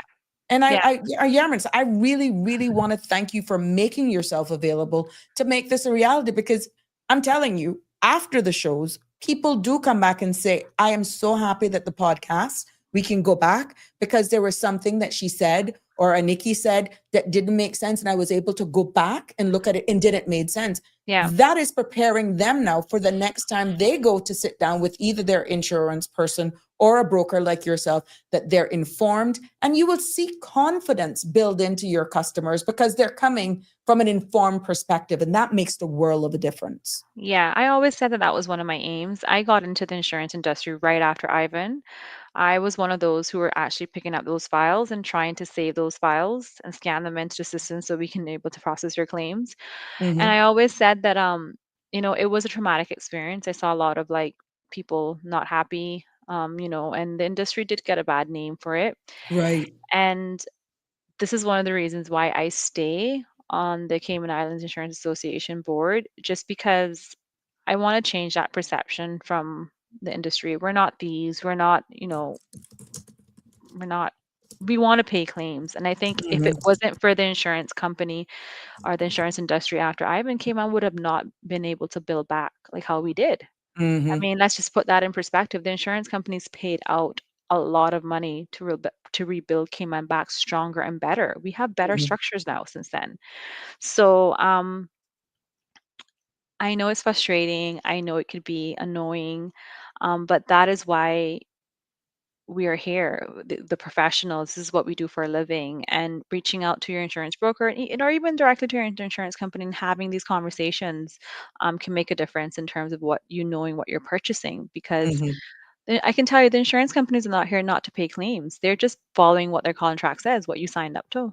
So the onus is to make sure that you know what you're purchasing. Yeah. Which No. Connie, that goes into what Connie is asking. So why, when you ask for evaluation, they ask for what purpose? Why not just give you the real thing? What if you decide to sell after? So she's talking about the valuator when she goes to the valuator. I think the valuator is asking because I think there's a different price, maybe, so they want to know like which it's one you true. need. Yeah. Do you need it just to know what your asset is, let's say for a bank or refinancing? Yeah. Versus you need it for a company like Insurance. yours to get Yeah, insurance. Then they look at the two different markets. Yes. And then they'll Connie, that's charge you probably right. based on what you're asking them to do. Because if they have to do a proper market value valuation. That takes more time because they're gonna have to go and research the market and do all that kind of stuff versus an insurance replacement cost valuation. Yes, in this case, it was for insurance purposes. Okay, so See, you just she's have saying, so you just have to tell them it's for insurance purposes, and they'll just give you a standard insurance valuation, which saves the reinstatement costs. okay. So if she needed that, then let's say for the bank, it would probably have taken on a different approach where monetizing it is concerned. Yeah, probably. I don't know. I'm not sure how they structure it, but I'm assuming because a market value valuation is very different from insurance replacement cost valuation. And look, Cameron is applauding you. This is a good discussion, no doubt. Thanks for showing up, Ms. Hides. Take that. Well, thank you, Cameron Castillo. Appreciate it. I want to educate the public. I mean, I think that's part of my role here in the industry, and want to take that stigma away from the industry. We work really hard, to try to take that away. And it's simple. Just review what you're purchasing, know what you're buying, and And he further said, simply just want to know the value. Simple. Yeah. Well, yeah. So it's interesting. It would be good to get an appraiser on one of these shows, to be honest, because I was really trying to get someone in the banking industry. Yeah. But I would need someone who's possibly retired, someone who's not necessarily affiliated with a bank now, because they would have to get permission because they're coming on here in an independent capacity. And I wouldn't want anybody to be in any problems with their employer or their organization. Not that we would be having a discussion in regards to their practices, but we would just be having a honest, open conversation. Who to Yeah. tell? It could lead to business for wherever that person works if Yeah. they're allowed to say where they work. So I'm like, you're educating. Yeah. But yeah, I'm looking. That's why that round table has not happened yet, because I Okay. haven't gotten anybody on. So where I could have yourself on for property, I could have someone with a banking background to just come on and have like 3 industries and even the medical insurance on there. Yeah. I haven't gotten that person yet who is able to comfortably sit down or have a roundtable discussion for information purposes as yet. I'm still haven't given up. But now that we have gone into evaluations, Yeah. but yeah, I think that is another one that we will probably Or try even to a look loss out. adjuster too. We can kind of like pull them in to see. See, 'Cause but it all depends if they want to actually come yeah. in here and have the conversations, because this is not to get at. We're not going to be No. shooting No. people at all. This is a matter of you understanding it from their lens, how they come to their decisions, how they Yeah. do their job, so that everybody can be more informed and understanding of exactly what Connie pointed out.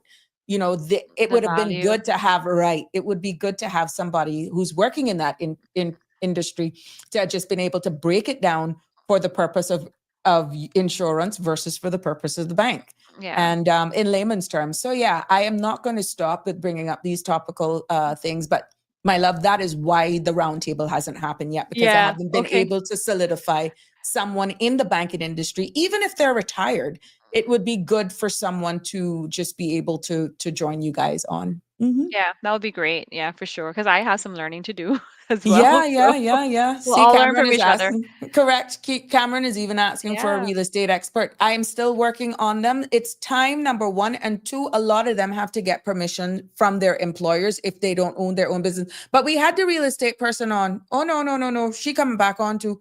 We got my friend. Oh, yeah. And she did very well too. Oh, we had oh God, I can't remember her name now. Cameron, you missed that episode, but I only go into one. That's on the waterfront. But she was very, very informative. That's My great. love, what would you like to recap? What would you like to, education is key. And I am so happy, like I said, as a broker for the role that you play, just getting into this industry. What advice would you give to someone who has probably never thought brokerage or something that is hard to get used to in Cameron? People persons who are looking for it to get into the industry, what would you say to a young person who probably is not even thinking about brokerage and insurance? What would you say to someone?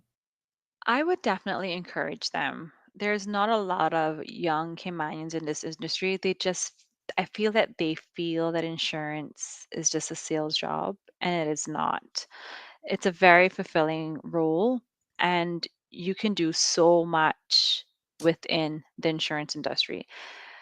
There's a medical field, there's motor engineering roles, there's loss adjusting, there's accounting, there's marketing, and I want to encourage younger Caymanians because there is a big gap. And I Mm-hmm. even found it within myself, like, when I was, starting my career in it, that my bosses were like almost about to retire Mm-hmm. because there wasn't a lot of locals interested in this field. They either just fell into it or they weren't really interested. And the insurance industry is growing, Right. and we need more Caymanian talent to dominate it and take ownership of it because it is a Mm-hmm. rewarding it's a rewarding industry, and you Right. learn a lot. And once you become experts in it, you're able to educate Like what you're doing. the public a little bit so that that stigma goes away from our Mm-hmm. industry. So I would definitely encourage you to look into it at least, even though you might feel that, oh, I can't sell car insurance, or it's not a sales job. Again, it's more to that, and you can decide which area you want to fulfill your career in, and Mm-hmm. I would definitely recommend you looking into it if you ask me. I encourage Caymanians to get into this role. What does it take? Yeah. Well, I mean, what really does it take? Or you just come in, learn the ropes, have an open mind, be dedicated, be show up to work, whatever. How do you get Yeah. your foot in the door if you've never been in the industry? Because you look right now at even applying for jobs, Yeah. and they want X amount of experience, this kind of degree, that kind of degree. But then when we're having these conversations, it sounds so inviting, but yet when the advertisement goes out, that's not what we're seeing. Yeah. So to get in, if you were to just do, there's a FIT exam, which is called the Foundation Insurance Exam, which almost all insurance companies accept. That would be a good opening for you because it would show the insurance company that you have done this foundational exam. It's 100 multiple choice question exam. You're able to study for it. It's out of the UK. You can do it all online, and it's Mhm, about, last time I checked, it was like $200. It wasn't much, like, mhm, to do it.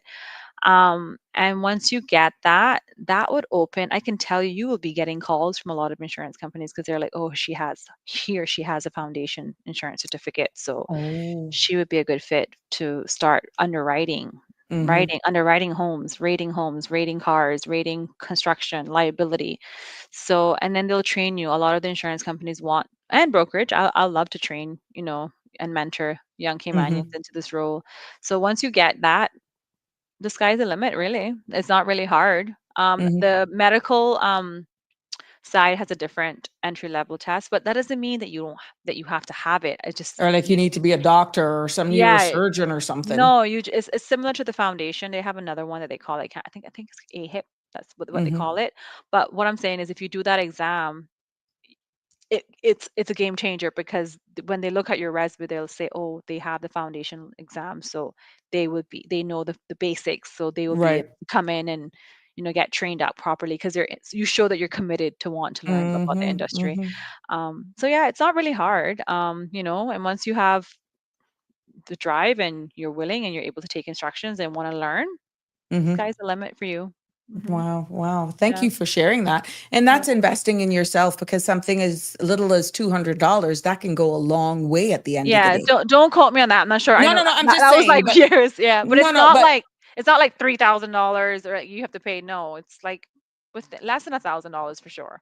mm, Yeah. and So look at the lifelong career because you can career that you can choose have. either to go as a brokerage or you could go into an insurance directly. This open automatically, Opens that's doors. opening doors. Yeah. Yeah, And multiple even if doors. you don't have it, and when you interview for a role, then you tell the insurance or the brokerage company that you're willing to do it. Most companies pay for it. So Oh, like, really? yeah. So because you can't SEMA, you're not allowed to be selling insurance products without having that foundation. Anyhow, Yeah. okay, okay. So So you're that's most. making yourself automatically more attractive. Let's say you find yourself with whatever the cost may be, and you invest in yourself. You may have time, a little bit of time on your hand, and you have access to that type of money, and you want to do it. That actually makes your resume even more glowing. It May puts you on actually top. It puts top. you on top the file on the pile for the people who are applying that doesn't have any insurance experience or qualifications. As Cameron say, foot in the door, because Sariba has a course as well. Foot in the Yeah. door. Yeah, yeah, yeah, Yeah. yeah. Now, what's your message to Caymanians who feel overwhelmed or unsure right now? Because there's a lot going on. We know we unpackaged yet a lot.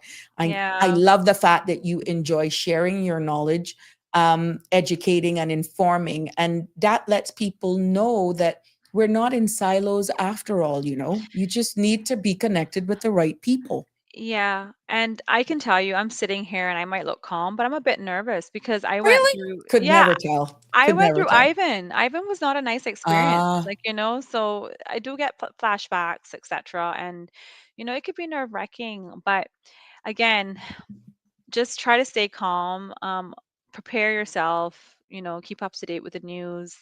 If you have to do something to protect your property, if you have to get sandbags, if you don't have hurricane rated windows or doors, if you have to protect them by buying plywood. I know it's going to be, mhm. and some people are going to be like saying, should I go and invest in this for a hurricane that's Yeah, probably not coming? it's coming. Mhm. But safety is always better.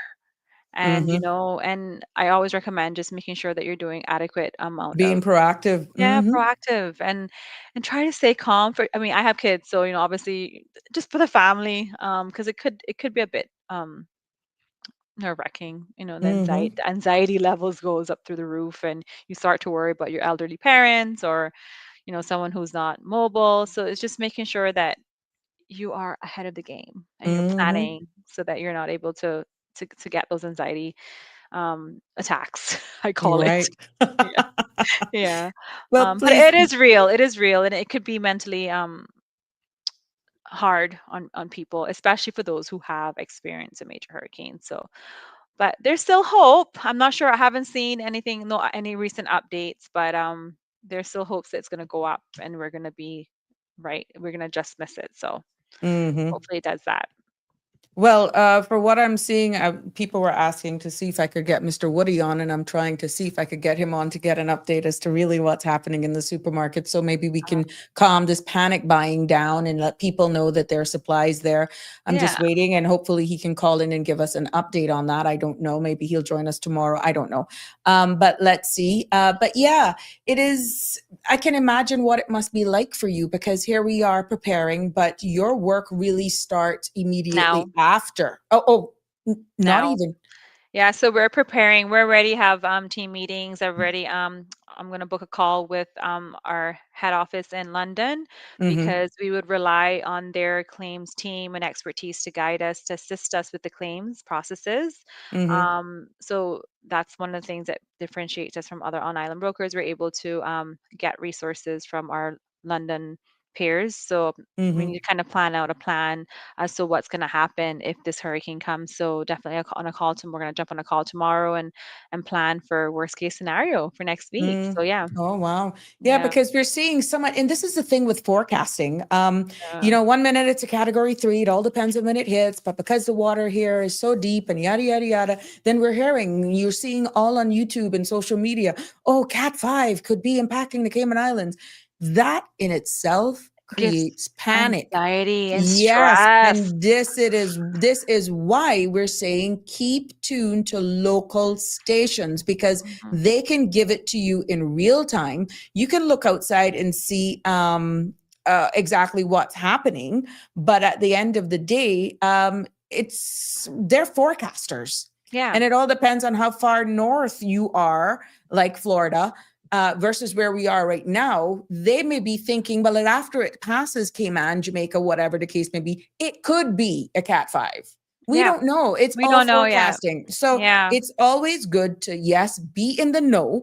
It's okay based on the power of YouTube and these smart devices and whatever subscriptions you have to listen to what's happening in the US, what's coming out on all platforms. But the key is to listen to your local media actual trusted sources. channel. And Yeah. this is why I thank you again, my love, for Mhm. being able to shine a light on this, because we technically still have at least one more business day. If she continues to slow down, I think by maybe may have tomorrow, two.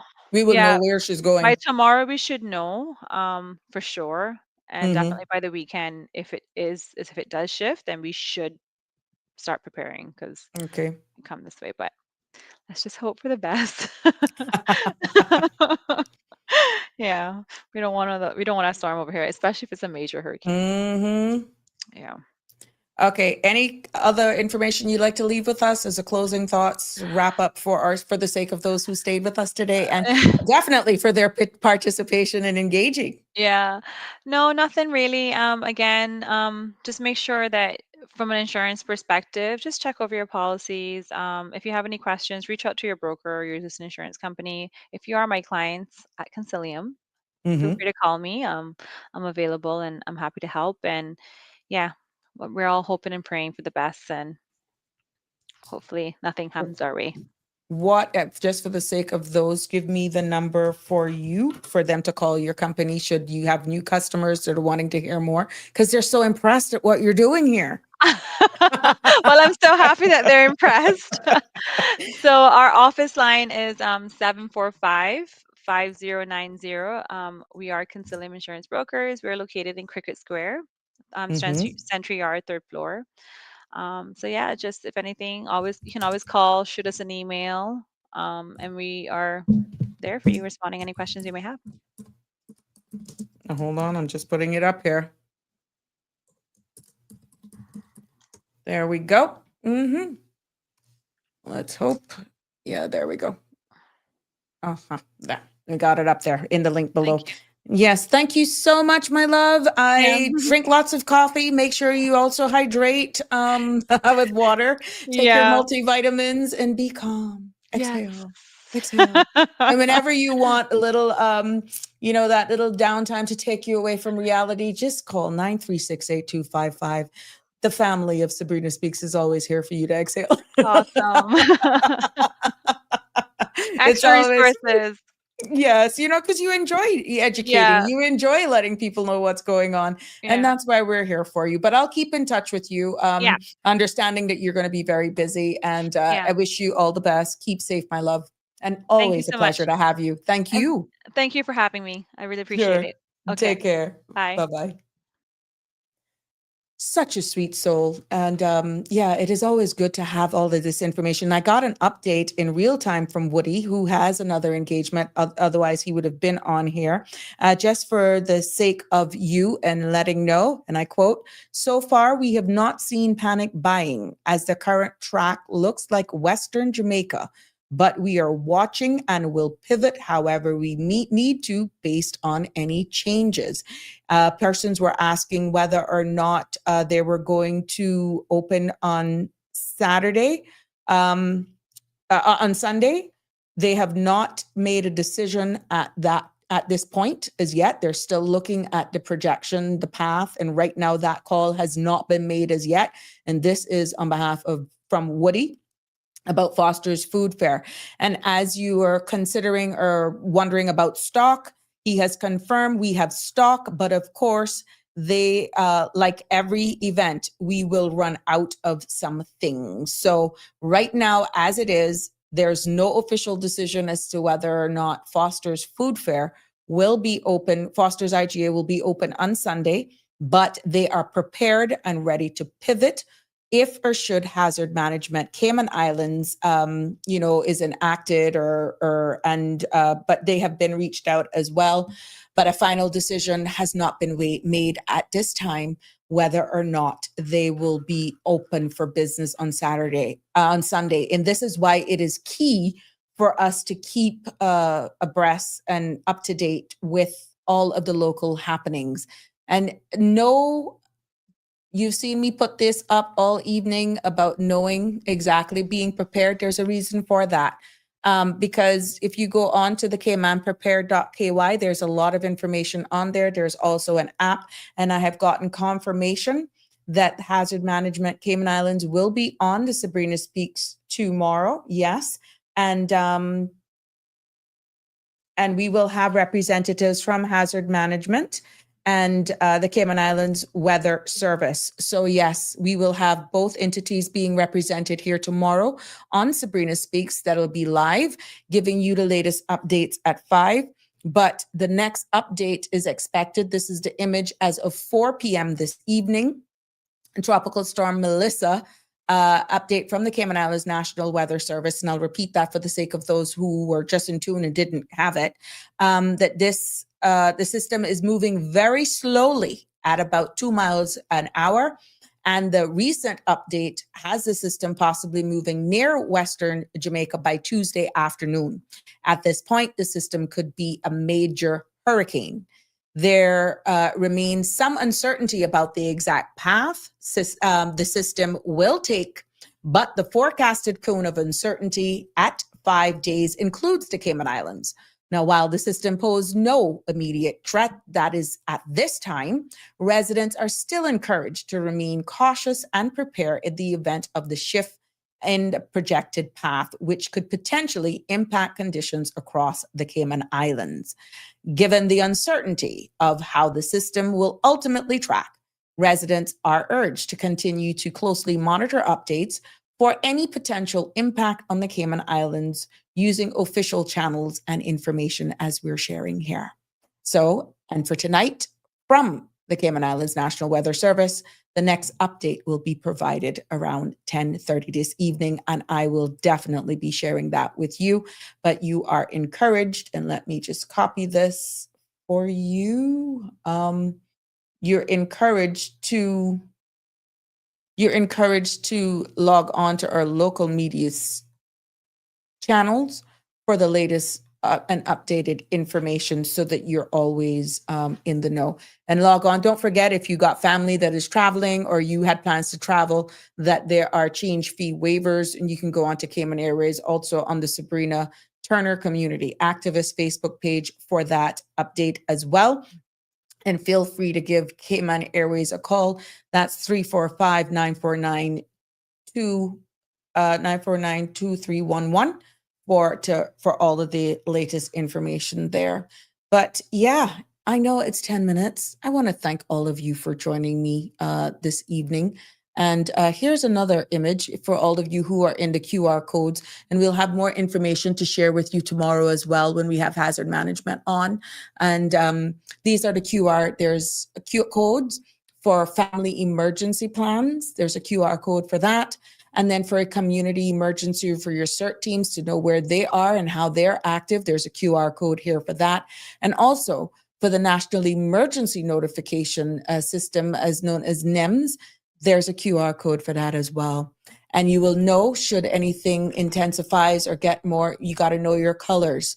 When there's an advisory, you will get all of these updates in different colors, and that will be posted by the National Weather Service.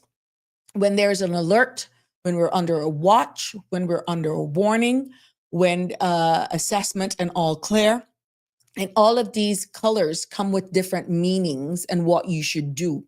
So yeah, no updates, Juanita, as yet in regards to openings of schools at this time, because we are still waiting on the latest updates. I expect tomorrow is going to be a rather busy afternoon, because as hour by hour, and remember, this system is moving, as the latest update says, 2 miles an hour. That's almost stationary. From what we're used to. So I can expect all of the persons in there, Cameron, thanks. I can expect all of these persons who are looking, like the meteorologist, all of the education officials and all that sort of stuff, there too are waiting for the next weather updates, and maybe the one that is around 5-6 o'clock tomorrow morning, to make some of these calls. But I can assure you tomorrow will be a busy day where media is concerned. But as of this time, no, I haven't gotten any confirmation, because kids are out of school, I think, this week on midterm break, and they should be going back to school hopefully on Monday, weather permitting. But I'm quite sure with advance notice and based on whatever the forecasted tracks are for the next 2 updates, the necessary officials will have the latest information from them. So just keep lock here, all your CMR channels as well. Definitely, I will be posting stuff in real time, and more so the local radio stations. So as soon as we get it, we will definitely be sharing it with you. But it has indeed been I hope you enjoyed the contents that were shared here today as well. And thank you for Yarmis for coming on and being with us to keep us informed. And remember down at International Lighting, when the power goes out, look, he got you covered, he got you covered. When the power goes out, your peace of mind shouldn't. Make sure you're ready with the 2-burner gas stove for International Lighting, so you can keep your family fed and safe no matter the weather. Visit International Lighting today for hurricane season essentials and more, because being prepared isn't just smart, it's necessary. And you know what? If you could spend $50 or more, there's still up for grabs for that ticket. Any Cayman Airways destination, you stand a chance of winning a ticket. Yeah, 194 North Sound Road, Ed's Plaza. So today we focus on a side of the storm where preparedness that often gets overlooked. I hope that property protection and insurance is what we focused on. And Karina, remind us that readiness isn't just about canned goods and flashlights. It's about knowing your policy, getting to know all of the fine print, documenting your assets, and asking the right question before the storm hits. But preparedness is really personal. It's knowing what's covered, what's excluded, and what steps you can take today to protect your home, your family, and definitely your peace of mind. So whether the system strengthens or shifts, Whether you're in Spots, Cayman Brac, Little Cayman, remember, readiness is never wasted. It's the quiet strength that carries us through the storm. It has indeed been a pleasure. Stay safe. It is always good to be here with you. And tomorrow evening, I'm looking forward to seeing you all. Have a safe and fabulous Thursday. Take care and be safe on the roads. That's a wrap for today's edition of Sabrina Speaks.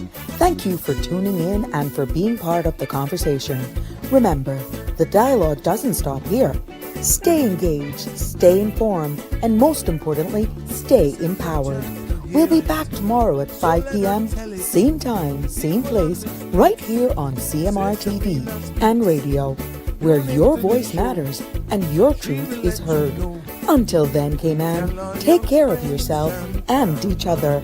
That's it for today's edition of Sabrina Speaks, where your voice matters, your story counts, and your truth is always welcome. Join us weekdays from 5 until 6:30 p.m. right here on CMR TV as we dive into the topics that matter most to you.